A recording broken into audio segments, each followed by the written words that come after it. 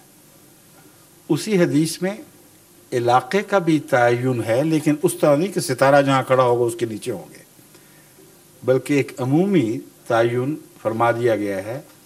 تو پیشگوئی قرآن میں موجود، حدیث نے اس پیشگوئی کی تشریح فرمائی اور اس علاقے کا تعین فرما دیا.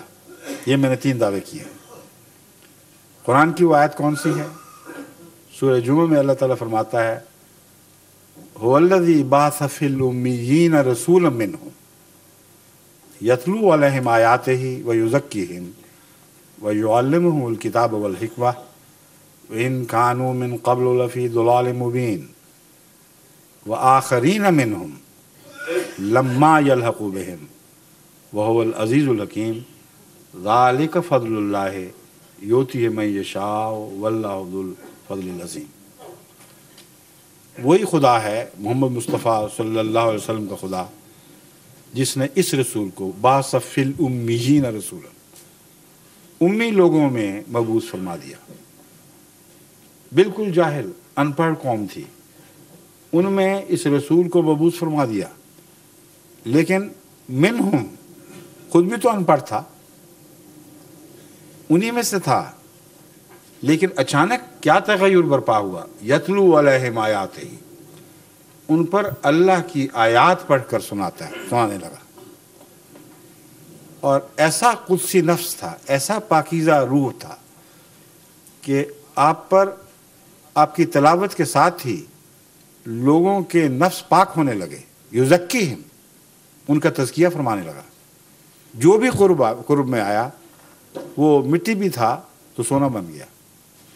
یعنی پاک کرنے کی ایسی حیرت انگیز تبدیلی طاقت جو محمد رسول اللہ میں تھی، اس کی طرف اشارہ فرمایا جا رہا ہے کہ تلاوت آیات کے بعد اس کا علم دینے سے پہلے، اس کی حکمتیں بیان کرنے سے پہلے اپنی نفسی قوت قدسیہ سے لوگوں کو پاک کرنے لگا.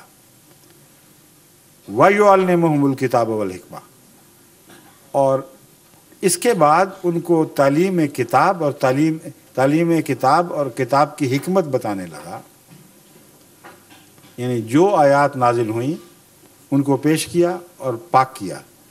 جب لوگ پاک ہوئے تو اس لائق ہوئے کہ قرآن کے مضامین اور مفاہیم کو سمجھیں، کیونکہ قرآن کریم فرماتا ہے لا یمسہ الا المطہرون.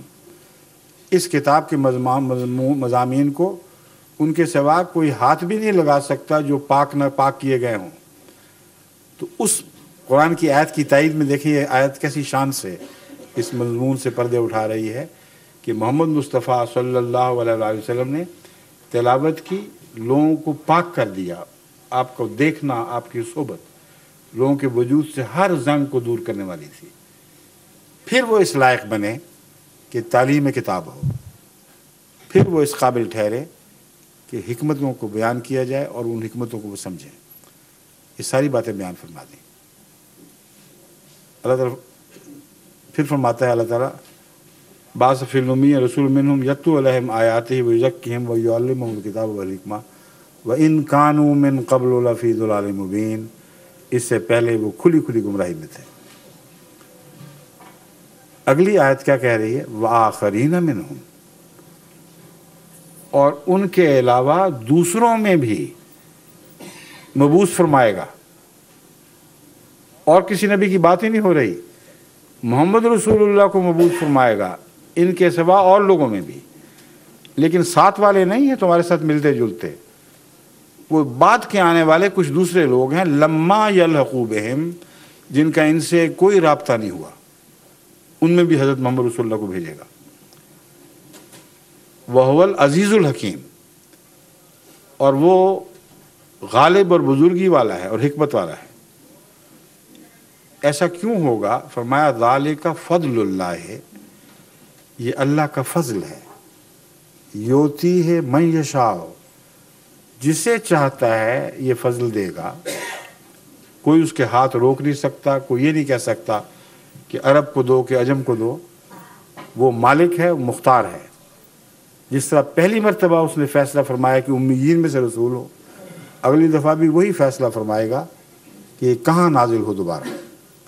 آخرین منہم لما یلحقوا بہم وہو العزیز الحکیم ذالک فضل اللہ یؤتیہ من یشاء، اللہ کا فضل جسے چاہے دے، وہو العزیز الحکیم۔ اب سنیے، یہ آیات نازل ہوئی ہیں جس وقت حضرت اقدس محمد رسول اللہ کے جھرمٹ میں اور لوگ بیٹھے ہوئے تھے، صحابہ موجود تھے، ایک اجمی بھی تھا مگر سب عرب تھے، ان کی موجودگی میں یہ آیت نازل ہوئی ہے۔ بخاری شریف بتا رہی ہے کہ یہ اس کا نزول کا واقعہ ہے، اور اس کی شان نزول یہ ہے، اس طرح نازل ہوئی، اور اس کے نازل ہونے پر صحابہ نے تعجب سے ایک سوال کیا۔ سوال کرنے والے نے پوچھا کہ یا رسول اللہ وہ کون لوگ ہوں گے جن کی بات یہ آیت کر رہی ہے؟ یہ سمجھے کہ محمد رسول اللہ دوبارہ نازل ہوں گے، کیونکہ اور کسی نبی کی بات نہیں ہو رہی، اس لیے یہ پوچھا ہی نہیں کسی نے کہ کیا رسول اللہ آپ دوبارہ نازل ہوں گے، اس لیے کہ انڈرسٹوڈ سمجھا انہوں نے۔ یہ آیت کہہ رہی تھی کہ آخرین میں یہ نبی مبعوث ہوا ہے اور آخرین میں بھی یہی مبعوث ہوگا، تو یہ سوال کرنے کی ضرورت نہ سمجھی۔ فرمایا وہ کون لوگ ہوں گے، وہ کون سے آخرین ہیں جن کی بات ہو رہی ہے؟ 3 دفعہ جب یہ سوال دہرایا گیا، تیسری دفعہ آن حضرت صلی اللہ علیہ وآلہ وسلم نے سلمان فارسی جو بیٹھے ہوئے تھے ان کے کندھے پر ہاتھ رکھا یوں، اور کیا جواب دیا؟ لو کان الایمان عند الثریا لنالہ رجل من ہؤلاء، اور دوسری روایت میں رجال من ہؤلاء، ایک مرد کی بات نہیں، کئی ایسے مرد پاک ہوں گے جو یہ کام کریں گے۔ بس اس آیت کا یہ مطلب ہے۔ اب کیا آن حضرت صلی اللہ علیہ وآلہ وسلم سے بڑھ کر قرآن کی واضح آیات کی تشریح کوئی اور دنیا میں کر سکتا ہے؟ اور وہ تشریح جسے بخاری نے محفوظ کیا ہو، وہ تشریح جس پر نہ سنی نے اعتراض کیا نہ شیعہ نے اعتراض کیا، اور یہ تشریح ہے کیا؟ یہ بھی تو سوچیں۔ فرماتے ہیں لو کان الایمان عند الثریا، یعنی یہ واقعہ اس زمانے کا ہے، اس زمانے میں ہوگا جب کہ عملاً ایمان دنیا سے اٹھ جائے گا۔ اگر سریا پر بھی جا پہنچا، لنالہ رجل من ہؤلاء، اسے سریا سے واپس لے آئے گا ایک شخص جو ان لوگوں میں سے ہوگا۔ عرب کندھوں پہ ہاتھ نہیں رکھا، عجم کے کندھوں پہ ہاتھ رکھا ہے، اور جگہ کی نشاندہی فرما دی، زمانے کی تعیین کر دی، کیونکہ یہ ناممکن تھا کہ ادھر حضور اکرم صلی اللہ علیہ وسلم کا وصال ہوتا، ادھر ایمان سریا پر چڑھ جاتا، کچھ بھی باقی نہ رہتا۔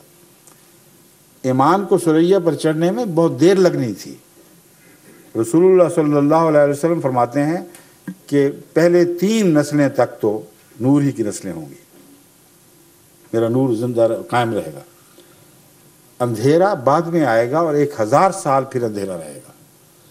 تو یہ 1300 سال کے بعد ہونے والا واقعہ ہے، جس کے متعلق کہا جا سکتا ہے کہ ایمان سوریہ پر چلا گیا۔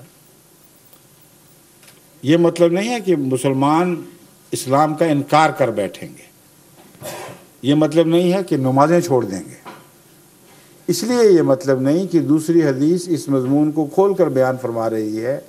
حضور اکرم صلی اللہ علیہ وسلم فرماتے ہیں سیاتی علی الناس زمان لا یبقى من القرآن من الاسلام الا اسمہ ولا یبقى من القرآن الا رسمہ مساجدہم عامرۃ وہی خراب من الہدی علماؤہم شر من تحت عظیم السماء۔ وہ زمانہ جس میں ایمان کے اٹھنے کی بات ہو رہی ہے، اس کی علامتیں، یہ کہتے ہیں علامتیں بھی تو بتاؤ، علامتیں یہ ہیں جو محمد رسول اللہ صلی اللہ علیہ وسلم نے خود بیان فرمائی ہیں۔ فرمایا جن آخرین میں میری بعثت ثانیہ کا ذکر ہو رہا ہے ان میں نہیں آؤں گا، کوئی میرا غلام آئے گا اور اس کا آنا گویا میرا آنا ہوگا، کیونکہ میرے مطیع ہوگا، نئی چیز لے کے نہیں آئے گا۔ کن میں سے ہوگا؟ عربوں میں سے نہیں ہوگا، اہل عجم میں سے ہوگا، کیونکہ ایک ہی عجمی تھا جس کے کندھے پر ہاتھ رکھا گیا۔ سلمان فارسی کہ ہم قوم ہوگا یا عجمی ہوگا، دونوں ترجمے آپ کر سکتے ہیں۔ اور پھر عجیب بات یہ فرمائی کہ وہ زمانہ جس میں ایمان سوریہ سے سوریہ پہ جا چکا ہوگا، اس کی علامتیں یہ ہیں یاتی علی الناس زمان، ان لوگوں پر ایک زمانہ آئے گا کہ اسلام نام کا رہ جائے گا، الا اسمہ، اسم میں رہے گا، نام اسلام باقی نہیں ہوگا۔ ولا یبقى بالقرآن الا رسمہ، قرآن کریم تو نہیں اٹھے گا، اس کی تحریریں بہت ہوں گی، بڑی بڑی خوبصورت لکھائیاں ہوں گی، رسم ہوگی اس کی، مگر قرآن نہیں ہوگا۔ مساجد کا کیا حال ہے؟ فرمایا مساجد ویران نہیں ہوں گی، ہی عامرۃ، مساجد آباد ہوں گی، وہی خراب من الہدی، ان کی ان لوگوں کی مسجدیں بظاہر آباد ہوں گی لیکن ہدایت سے بالکل خالی ہوں گی۔ وہاں سیاست کی باتیں سنو گے، اپنی مرضی کے قصے بیان ہوں گے، ایک دوسرے سے جھگڑے کی باتیں سنو گے۔ ذکر الہی جن کے لیے مسجدوں کو خالص کیا گیا ہے، محبت اور خلوص کے ساتھ وہاں ذکر نہیں چلے گا، وہاں غیر باتیں ہو رہی ہوں گی۔ اس لیے فرمایا مساجدہم عامرۃ، یہ غلط ہے کہ مساجد خالی ہوں گی، مساجد بھری رہیں گی، وہی خراب من الہدی، مگر حال یہ ہوگا کہ ہدایت سے خالی ہوگی۔ اب یہ ہے وہ مضمون کہ ایمان سوریہ پر اٹھ جائے گا، رسول اللہ صلی اللہ علیہ وسلم خود بیان فرما چکے ہیں۔ کوئی سوچے کہ چلو اچھا ہوا علماء تو باقی ہوں گے نا، علماء سے جا کے ہم دوبارہ ہدایت لے لیں گے، فرمایا یہ بات بھی بھول جانا، علماؤہم شر من تحت عظیم السماء، ان کے علماء آسمان کے پردے کے نیچے سب سے بدترین مخلوق ہوں گے، سب سے شریر مخلوق ہوں گے۔ منہم تخرج من عندہم تخرج الفتنہ، من عندہم تخرج الفتنہ وفیہم تعود، کہ فتنے ان سے پھوٹیں گے سارے۔ جو علماء جو تمہاری امتوں کے امت کے ہوں گے، تم سمجھ رہے ہوگے کہ یہ ہمارے لیے دین کا سہارا دینے والے لوگ ہیں، ہمارے دین کا قائم رکھنے کے ذمہ دار ہیں۔ منہم تخرج الفتنہ، تو من عندہم، منہم نہیں، دونوں معنی تو دونوں کے ایک ہی ہیں، درست ہے بھی، لیکن الفاظ یہی ہیں، من عندہم تخرج الفتنہ، تو فتنے انہی سے پھوٹیں گے، وفیہم تعود، اور انہی میں لوٹ کے واپس چلے جایا کریں گے، بار بار موومنٹ چلیں گی ان میں سے فتنوں کی، اور آخر پر پھر انہی میں واپس ہضم کر لیا کریں گے اپنی باتوں کو۔ آج کہیں گے تم دائرہ اسلام سے خارج، پکے بدماش، غیر مومن، تمہارا قدر جائز، دوسرے دنوں کے ہاتھ میں ہاتھ باندھ کر تصویریں کھنچوائیں گے کہ دیکھو امت ایک ہو گئی، ایک دفعہ کہیں گے کہ شیعہ مسلمان ہو ہی نہیں سکتے، بدترین مخلوق ہیں، دوسرے دن جنگ میں تصویریں چھپی ہوئی ہوں گی کہ شیعہ سنی لوگوں نے ہاتھ میں ہاتھ ڈالے ہوئے، لمبے لمبے جوبے پہنے ہوئے، کہ کل کی بات چھوڑ دو، اب ہم نے واپس لے لی یہ بات۔ ایک دن کہیں گے عورت کی سربراہی قبول ہو ہی نہیں سکتی، غیر اسلامی ہے، فتنہ پیدا کر دیں گے۔ دوسرے دن وہ فارن کمیٹیز کے سربراہ بن کے اسی عورت کے نیچے دنیا میں اس کی نمائندگی کی باتیں کر رہے ہوں گے۔ یہ تشریح ہے من عندہم تخرج الفتنۃ وفیہم تہود۔ اب باتیں کھل گئی ہیں، اس سے زیادہ آپ کیا چاہتے ہیں کھولنا؟ اور جہاں تک حضرت مسیح موعود علیہ السلام کی صداقت کے دیگر دلائل کا تعلق ہے، میں آپ کے سامنے بنیادی اصولی باتیں پیش کر چکا ہوں، پہلے جواب میں یہ جواب آ چکا ہے، اس لیے کچھ انتظار کرتے ہیں، صرف 10 منٹ رہتے ہیں۔ میرے نزدیک اصولی جواب تو آ گیا ہے، تفصیلی باتوں کے لیے ہمارے پاس ویڈیوز، کیسیٹ، آڈیو کیسیٹس، کتابیں موجود ہیں۔ دعوت الامیر کی ایک کاپی ان کو دے دیجئے، ان کو پڑھیں گے تو انشاءاللہ ان میں کثرت سے مزید تائیدی صداقت مسیح موعود علیہ السلام کے نشانات مل جائیں گے۔ ٹھیک ہے؟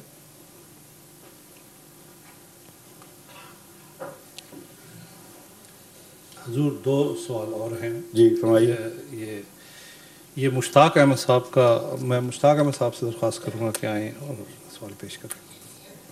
ایک مشتاق صاحب تو وہ بیٹھے ہوئے ہیں۔ السلام علیکم۔ وعلیکم السلام ورحمۃ اللہ۔ میرا نام مشتاق احمد ہے، میں فارسٹ گیٹ سے تعلق رکھتا ہوں، ایسٹ لندن سے۔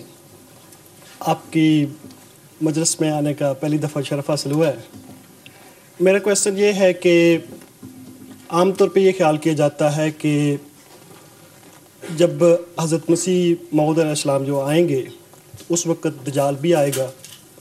دجال جو ہے وہ کانا ہوگا، اس کے کان لمبے ہوں گے، اور عام طور پہ ذہن میں یہ چیز آتی ہے کہ کوئی دیو قسم کی چیز یا کوئی جن قسم کی چیز جی یہی الفاظ ہیں۔ آپ ایک چیز تو آپ یہ ایکسپلین کر دیں، ہے کہاں وہ دجال؟